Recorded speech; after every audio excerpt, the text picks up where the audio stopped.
मैं doctor Gabriel Khan से आचार्य राजनीति विज्ञान राजकीय महाविद्यालय अजमेर। आज जो हमारा विषय है वो है लोक प्रशासन की प्रकृति। हमने अभी तक किया था लोक प्रशासन का क्षेत्र। लोक प्रशासन का क्षेत्र या लोक प्रशासन BA ऑनर्स पार्ट 1 राजनीति विज्ञान पेपर 4 और MA प्रीवियस राजनीति विज्ञान पेपर 4 है।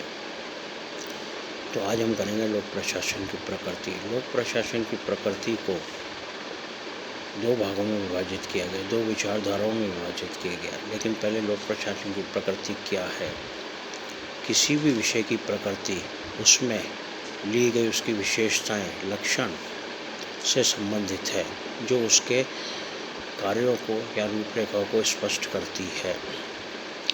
लोक प्रशासन की प्रकृति में दो प्रकार की विचारधाराएं सम्मिलित हैं। 2 टाइप्स ऑफ आइडियोलॉजीज। पहली है प्रबंधकीय या एकीकृत, मैनेजरियल और इंटीग्रल, और दूसरी है विज्ञान या कला, साइंस और एज ए आर्ट। तो क्या लोक प्रशासन प्रबंधकीय है या क्या लोक प्रशासन एकीकृत है? Whether public administration is integral और whether public administration is managerial. दूसरी है क्या लोक प्रशासन विज्ञान है या क्या लोक प्रशासन कला है? Whether public administration is a science और whether public administration is an art. तो हम सबसे पहले विचारधारा लेंगे प्रबंधकीय विचारधारा। प्रबंधकीय विचारधारा लोक प्रशासन के प्रबंध से संबंधित है। जितने भी प्रबंधन संबंधी कार्य है वो लोक प्रशासन की प्रकृति में लिए जाते हैं।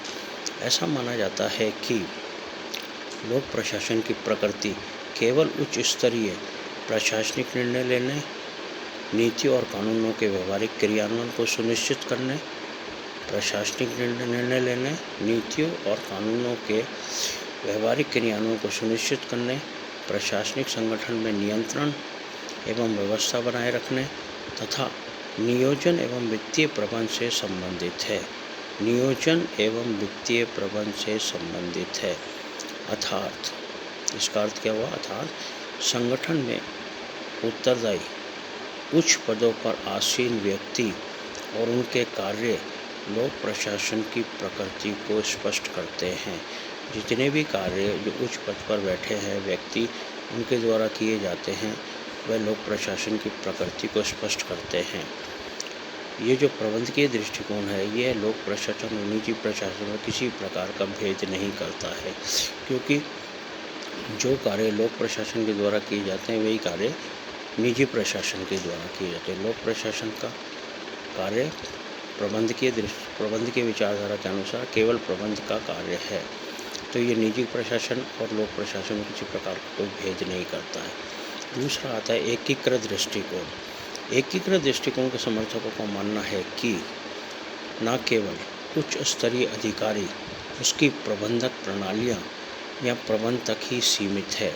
लोक प्रशासन केवल प्रबंधकीय कार्यों तक ही सीमित नहीं है, बल्कि संगठन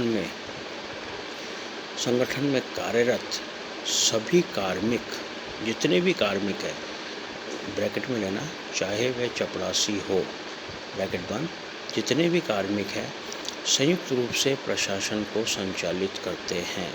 संयुक्त रूप से प्रशासन को संचालित करते हैं। केवल प्रबंधकीय दृष्टिकोण ही नहीं है, बल्कि जितने भी कार्मिक हैं जो उसमें कार्य कर रहे हैं वो प्रशासन को संचालित करते हैं। वास्तव में लोक प्रशासन की प्रकृति क्या है? वास्तव में लोक प्रशासन की प्रकृति एकीकृत दृष्टिकोण के अनुसार जन सेवा है। अर्थात एकीकृत दृष्टिकोण तर्कसंगत प्रतीत होता है, ज़्यादा तर्कसंगत एकीकृत दृष्टिकोण प्रतीत होता है। क्योंकि एकीकृत दृष्टिकोण प्रशासन में जितने भी कार्मिक हैं उन सब के कार्यों को सम्मिलित करता है, इसलिए एकीकृत दृष्टिकोण ज़्यादा अच्छा प्रतीत होता है। लोक प्रशासन के द्वारा सभी प्रकार की गतिविधियों को किया जाता है, जैसे जन कल्याणकारी सेवाएं, नियोजित आर्थिक विकास, शांति एवं व्यवस्था, राष्ट्र की सुरक्षा, जन शिकायत निराकरण, मानवीय गरिमा की स्थापना आदि सभी सम्मिलित है। ये सभी कार्य हैं जो अधीनस्थ कर्मचारियों द्वारा संपादित किए जाते हैं। अधीनस्थ कर्मचारियों द्वारा कार्य किए जाते हैं। इसलिए लोक प्रशासन की प्रकृति एकीकृत प्रकृति है, एकीकृत विचारधारा है। प्रबंध की विचारधारा केवल प्रबंध से संबंधित है, जबकि एकीकृत विचारधारा में सभी प्रकार के कार्मिकों के कार्यों को सम्मिलित किया जाता है। सरकार के विभिन्न प्रकार के कार्य हैं, जैसे जन कल्याणकारी सामाजिक सेवाएं, नियोजित आर्थिक विकास, शांति एवं व्यवस्था, राष्ट्र की सुरक्षा, जन शिकायत निराकरण, मानवीय गरिमा। ये कार्य भी हैं जो लोक प्रशासन के अंतर्गत सम्मिलित किए जाते हैं। ये था पहला दृष्टिकोण। पहला दृष्टिकोण या पहली विचारधारा क्या है? पहली विचारधारा है प्रबंधकीय या एकीकृत। प्रबंधकीय केवल प्रबंध से संबंधित है और एकीकृत में सभी कार्मिकों के कार्यों को लिया जाता है। दूसरी आती है विज्ञान या कला, साइंस और एज एन आर्ट। क्या लोक प्रशासन विज्ञान है या क्या लोक प्रशासन कला है? सबसे पहले देखेंगे विज्ञान क्या है। विज्ञान क्या है, इसकी कुछ परिभाषाएं।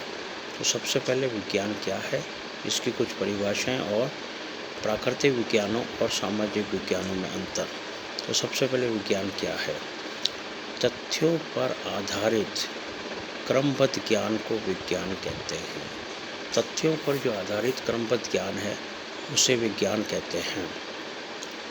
विज्ञान अर्थात विशिष्ट ज्ञान मानव की बौद्धिक क्षमता का उदाहरण है, मानव की बौद्धिक क्षमता का प्रमाण है। विज्ञान अर्थात उत्कृष्ट विशेष या विशिष्ट ज्ञान। विशेष या विशिष्ट ज्ञान मानव की बौद्धिक क्षमताओं का एक उदाहरण है। कुछ विद्वानों का मानना है कि कुछ विद्वान मानते हैं, इन्वर्टेड कॉमास में लेना, जो हम जानते हैं वह विज्ञान है और जो हम नहीं जानते हैं वह दर्शन है। जो हम लोग जानते हैं वह विज्ञान है, जो हम नहीं जानते वह दर्शन है। यह है विज्ञान। तो अब विज्ञान की कुछ परिभाषाएं हैं। पहली है A.W. ग्रीन के अनुसार, A.W. ग्रीन के अनुसार, इन्वर्टेड कॉमास में लेना, विज्ञान अनुसंधान का तरीका है। विज्ञान अनुसंधान का तरीका है। Science is a method of research. Science is a method of research. दूसरी है कार्ल पियर्सन के अनुसार क्या कहते हैं? तथ्यों का वर्गीकरण एवं महत्व को जानना ही विज्ञान का कार्य है। तथ्यों के वर्गीकरण एवं महत्व को जानना ही विज्ञान का कार्य है। इन्वर्टेड कॉमा बंद कर देना। तीसरा है मैग्नस पाइक के अनुसार। मैग्नस पाइक क्या कहते हैं? मैग्नस पाइक कहते हैं विज्ञान चिंतन की एक शैली है, किंतु यह केवल तकनीक के आधार पर अग्रसर होता है। विज्ञान चिंतन की एक शैली है, किंतु यह केवल तकनीक के आधार पर अग्रसर होता है, तकनीक के आधार पर आगे बढ़ता है। फिर लुंडबर्ग के अनुसार नेक्स्ट जो परिभाषा है वो लुंडबर्ग की है। लुंडबर्ग के अनुसार किसी क्षेत्र विशेष में विज्ञान शब्द का अर्थ है कि उस क्षेत्र का अध्ययन कुछ निश्चित सिद्धांतों के अनुसार अर्थात वैज्ञानिक पद्धतियों के अनुसार हो। क्या कहते हैं लुंडबर्ग? किसी क्षेत्र विशेष में विज्ञान शब्द का अर्थ यह है कि किसी विशेष क्षेत्र में विज्ञान शब्द का अर्थ यह है कि उस क्षेत्र का अध्ययन कुछ निश्चित सिद्धांतों के अनुसार अर्थात वैज्ञानिक पद्धति के अनुसार हो। साइंटिफिक मेथड वैज्ञानिक पद्धति के अनुसार हो। फिर आते हैं प्रोफेसर जॉर्ज के अनुसार क्या है? जॉर्ज ने क्या कहा? विज्ञान विकसित ज्ञान समन्वित लक्ष्य है। विज्ञान विकसित ज्ञान और समन्वित लक्ष्य है। विज्ञान क्या है? विकसित ज्ञान और समन्वित लक्ष्य। ये थी विज्ञान की कुछ परिभाषाएं। इन परिभाषाओं के आधार पर विज्ञान की कुछ विशेषताएं सामने आती हैं। विज्ञान की कुछ विशेषताएं जो हमारे सामने आती हैं। तो सबसे पहला दूसरा जो विचारधारा थी वो थी विज्ञान। क्या लोक प्रशासन विज्ञान है? विज्ञान में हमने देखा विज्ञान क्या है, विज्ञान की परिभाषाएं। अब आती है विज्ञान की कुछ विशेषताएं। विज्ञान की विशेषताएं हम कल करेंगे।